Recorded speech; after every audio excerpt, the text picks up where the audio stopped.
The excavation of parts of Tulsa's Oak Lawn Cemetery began almost a year and a half ago with a goal of determining if bodies buried in an unmarked mass grave were in some way related to the 1921 Tulsa Race Massacre. Bodies have been found and remains unearthed for further analysis. But thus far, no confirmation of a link between the remains and the violence that occurred more than 100 years ago. In this week's in-depth conversation, we get an update from an historian and two of the scientists leading the investigation. Thank you, Rich. I'm joined today with our three panelists here to discuss this topic. We have Dr. Phoebe Stubblefield, a research assistant with the University of Florida. We have Dr. Carrie Stakelbeck, a state archaeologist from the University of Oklahoma. And we also have Hannibal Johnson, author, attorney, and consultant. Thank you all for joining us today. Thank you. Thanks for having us. So I'm going to start with Dr. Stubblefield. Kind of start us off and tell us, how were these remains discovered and what can you tell us about the remains? Well, the remains that we're examining for the Tulsa Race Massacre investigation were recovered from Oak Lawn Cemetery based on historical documents we have from the timing of the event, the newspapers of that week in May and June, and then the death certificate data collected for these individuals. And the people we're looking for were documented as having been buried in Oak Lawn Cemetery. The exact location was indicated as the colored Potter's Field. That was from newspaper documents. And where in the colored Potter's Field, we don't have record of that. We have two headstones. We have not exhumed those individuals because we are not able to look at marked graves, but we have an area with two headstones in it that has traditionally been called the Original 18 location, and we've been investigating that particular region in the colored Potter's Field. So, Dr. Stakelbeck, what is the excavation process like to get these remains, and how is it decided to where to start digging? Sure. So the process to determine where to start digging in this particular case, so I should note that the Oak Lawn Cemetery represents one location among several that are part of our investigation. And so for each of these areas, we're tailoring our methods and our approach based on the context and the specifics of each of those locations. Here, because we're in a cemetery and we know that there is the potential for unmarked graves, our focus here is to apply methods that allow us to remove the overburden that has been placed over the top of the graves using mechanical techniques to get down to that level. And then we use hand excavation to expose the graves themselves in a much more careful manner. And so that's very, very briefly the approach that we've taken here to get to the level where the graves are located. Through the hand excavation process, we're able to discern the individual graves themselves. In this case, they're placed within individual coffins and caskets. And so we can actually carefully remove that soil in a manner that allows us to expose some details of each of those individual graves prior to the point of actually encountering the remains themselves. And then we are extremely careful, of course, with the process of exposing those remains in a manner that allows us to recover them in a secure fashion, in a respectful fashion, to facilitate Dr. Stubblefield's forensic analysis. Now, Hannibal, I understand that you have written about Tulsa and Black Wall Street. How is your family's history kind of tied into your writing, and how does this process kind of help you understand that more? I've been steeped in this history personally for over 25 years, and I've written several books about the history. It is compelling, not just as a matter of Oklahoma history, but as a matter of national and world history. And the overarching narrative here that ties to the mass graves investigation and everything else is the human spirit, what I call the indomitable human spirit. Part of the impetus for the mass graves investigation is to acknowledge and honor that human spirit and give these deceased people the dignity that they deserve. So to the extent that we can find people who were murdered in the massacre in 1921, and we can identify their remains, we can then give them a dignified, proper reburial. Dr. Stuckelbeck, or excuse me, Dr. Stubblefield, how do you analyze the remains and wounds? What is that process like? The process, it's fairly painstaking. We first clean the remains. I have several great colleagues who are also forensic anthropologists and some graduate students in training, and we spend quite a bit of time cleaning the remains. Before and after cleaning, we photographed them and radiographs them. From the records we have, many of the individuals we're looking for had gunshot wounds, and so we have a reasonable expectation of either finding bullets or lead scatter or radiopaque scatter on the x-rays, indicating that there's gunshot wounds. And so we x-ray each individual. The preservation we're seeing is difficult. Standards vary on how difficult it is, but so I call this about sea level preservation.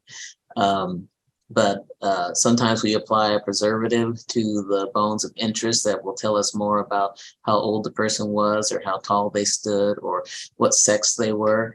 And the other elements we expose so we can see if there are any indicators of how well the person was.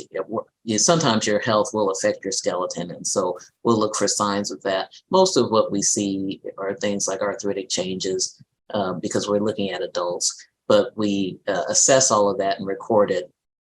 And with the x-rays, we also look for signs of personal effects, if there are any, and we hand those off to our archaeology colleagues. And then once we have the remains cleaned enough where I can tell if there's any signs of trauma, are there signs that the person did suffer gunshot wounds? That so far in the two individuals we found that trauma in, they've had they've retained bullets in the two cases we've had so far. It's not my expectation that everyone will retain bullets, but we are seeing that these are softer lead cores. And lead, when it impacts with bone, often leaves metal behind. And so even if we don't see retained bullets, we're likely to find signs of scattered lead within the remains. And so we document all of that. And if we can reconstruct the trajectory of the bullet, so far we've had limited results with that, but we try to reconstruct those indications for these remains. It's part of the standard forensic analysis. And so when the bullet's retained, we also photograph that, and we're trying to work with ballistic experts to see if there's any information about time period, manufacture, those kind of features. That's also generally what would happen next. So Dr. Steckelbeck, after you have completed the excavation process, how do you determine where the remains need to go for examination? Sure. So we have actually established a workflow that allows us to conduct all of our investigations actually on site there within the cemetery boundaries at Oak Lawn. So when we are in the process of our excavation, once we determine that an individual is a candidate to be exhumed and taken to the on-site laboratory, then we actually have a process where our excavation team will carefully remove those remains, place them in a container, and then they are respectfully transported from the excavation block to our on-site lab facility, and then turned over to Dr. Stubblefield and her team. So Dr. Stubblefield, the remains get sent to Utah following your examination, correct? Well, parts of the remains do. I select specimens to send to Intermountain Forensics in Utah, Salt Lake City, Utah, and they conduct DNA extraction and analysis for genetic genealogy. And I have to say genetic genealogy research, because that is a long process of identifying someone's family through their DNA. And but so the majority of the remains stay in Oak Lawn Cemetery. Can you kind of tell us why Utah? Is that a certain, are they really good at what they do? Is there a reason why we're kind of seeing that go to Utah? So Intermountain Forensics is very good. They're a very good match with our the race massacre investigation team, the entire team, beginning with the city to the scientific consultants, Dr. Stackelbeck and I, and our community members. They were a great fit. But we had a bid process. So we had several genetic analysis companies bid on the genetic genealogy portion of our investigation. And after a small group, and we got it down to 3 companies and interviewed all of them, and Intermountain Forensics had the best fit, especially with our community outreach portion and community outreach and community contact. We were very interested in a company that would work with us to work with the community, not on the community. And they had the best presentation. Dr. Stackelbeck, how many people are involved in the excavation process? So we have probably, just kind of estimating, about on any given day, our excavation process would have approximately 20 to 30 people, because we would have teams of people who were working on the excavations themselves of the remains, for example, people who were assisting with screening of the soil that was removed from around the burials. And we would also have people on site who were observers, members of the Public Oversight Committee who would come and assist with the effort, sometimes actually participating themselves or simply coming and observing and asking questions, but also then providing assistance when it came time to actually transport remains from the excavation area to the on-site lab facility. We made every effort to try and ensure that that was actually being completed by members of the community, members of the clergy who would also come and assist with that effort, offer prayers or song, in other words, during that whole process of escorting the remains respectfully from the excavation area to the lab. So on any given day, we would have actually quite a team of people that were out there, in addition to Dr. Stubblefield and her team of forensic anthropologists as well. Yes, and I know you both worked closely together. What was it like working with her team in that process? Oh, it was incredible. I can't say enough good things about the team that we have. This is an effort where everybody who's involved, we are very personally committed to this effort and engaged in this effort. This is not research. This is not a research project. This is an investigation that's happening 100 years too late. And I would not be doing this with anybody else other than Dr. Stubblefield. I didn't know Dr. Stubblefield prior to this work, but I'm very grateful for her friendship and collegiality, and for everybody else on our team who is just demonstrates such incredible work ethic and commitment to this cause. And we are very appreciative of the effort to do, or the ability to do it, actually. And also, I should say, we're also thankful to the citizens of Tulsa and to the mayor of Tulsa and his team for even making this possible.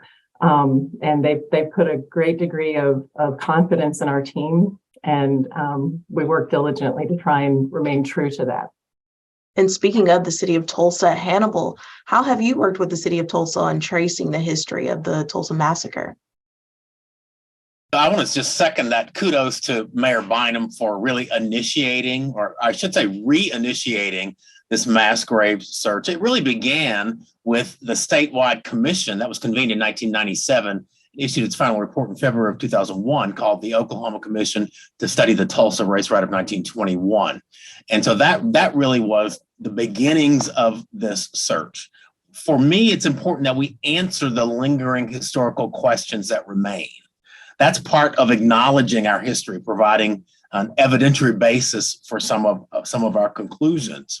It's also a part of what I call atonement, sort of repairing the damage from the past. And that is making sure that these folks are, to the extent that they exist, are identified. We're following up on historical leads, essentially, in this mass graves investigation. And in that way, we are honoring not just the individuals, but our collective history as a community. So it's really important work, and I'm really pleased to have been able to participate pretty intimately in this work.